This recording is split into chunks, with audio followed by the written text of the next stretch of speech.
One of the things we've talked about, Congresswoman, is that technology is fundamental to so many of the challenges in front of the country. Talk a little bit about that, and also your colleagues' understanding, or maybe lack of understanding of that. Well, I think the understanding has grown, but it is not where it should be.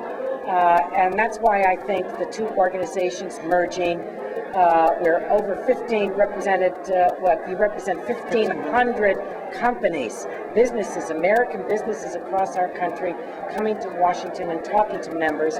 Now, in the legislation that is being considered for recovery and reinvestment, I think that the work that has been done by so many of your members on health information technology, there's $20 billion for that.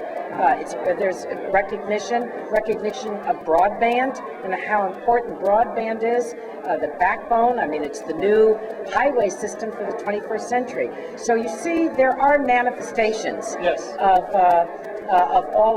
several of these things in the legislation, and I'm pleased about that. But we have to stay with members and continue to educate them through innovation, we're going to recreate and reshape our economy and reshape hope for the future for all the American people.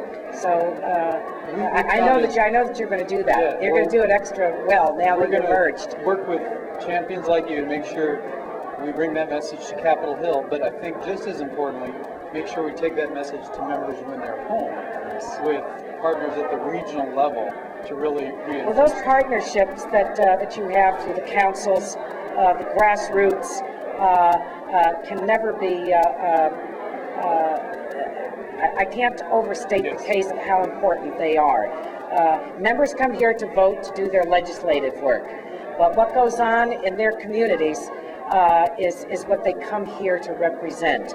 So you have real strength across the country in terms of the grassroots. So speaking of local communities, you represent the Magic Kingdom, the entire world. What a privilege I have. In Silicon Valley. What do you feel about the future? You get to see it unfolding in front of you right there at home. Are you optimistic? I am an optimist. I wouldn't do the work that I do were it not for the fact that I am. I believe in America. I believe in America. I believe in everything that the American people, all of their potential, their creativity. It's part of our history. It's in our DNA. This is a very tough time with great challenges. But if I were to make a bet, I would always bet on us. I see it in my district, and what the people in my district in Silicon Valley have done in tough times is that they have reinvented themselves. They didn't stand still.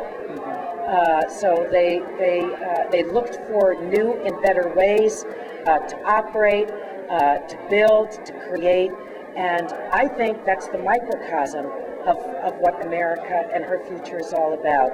So how can I not be an optimist? And I'm even more optimistic because of what your leadership, Phil, and the new organization, together with Chris Hansen, and what you're going to do. I think it's fabulous, and I give you a lot of credit for being able to pull this off. Fantastic.